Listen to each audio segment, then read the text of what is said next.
కాన్స్టిట్యున్సీకి 10 నుంచి 12,000 కార్యకర్తలు మనకు రెడీ ఉంటారు, ఒక సైన్యం రెడీ అవుతుంది. మన నాయకుడు ఎప్పుడు కూడా పేదరికి ఉండకూడదు, విద్య ఉండాలి, ఎడ్యుకేషన్ ఉండాలి, అందరూ బాగుండాలి అనే ఆలోచనతో తనా పర లేకుండా ఏ పార్టీని చూడకుండా అందరికి కూడా అర్హత అందరికి కూడా ఇచ్చారు. ఈవేళ పెన్షన్ తీసుకోండి, ఒక్క పెన్షన్ ఇచ్చి 19 నెలల్లో ఒక పెన్షన్ కూడా మన కొత్త పెన్షన్ ఇవ్వలేదు. మరి మన అప్పలశేఖర్ గారు అన్నట్టుగా మనం ప్రశ్నించాలి.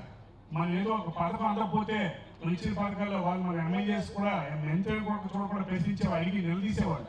ఇవాళ అది మనం కూడా నేర్చుకోవాలి, అడగాలి ఎంతవరకు ఏం లేదనేసి. అలాగే మనం ఆంధ్ర రాష్ట్ర అప్పుల పాలు చేసాడు జగన్మోహన్ రెడ్డి అని చెప్పి పెద్ద మనిషి ముఖ్యమంత్రి మనం ఇన్ని పథకాలు ఇస్తూ 3.5 లక్షల కోట్లు మనం అప్పాడితే ఏమీ లేకుండా సంవత్సరంలో 3 లక్షల కోట్లు అప్పాడంటే ఈ రాష్ట్రాన్ని మొత్తం దివాళీ తీసేస్తాడు.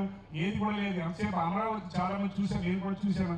ఆ రొట్టి దెబ్బలే తప్ప ఒక టెంపుల్, ఒక రోడ్డు జరిగింది ఇప్పుడు అమరావతిలో, అంతకన్నా ఏం లేదు.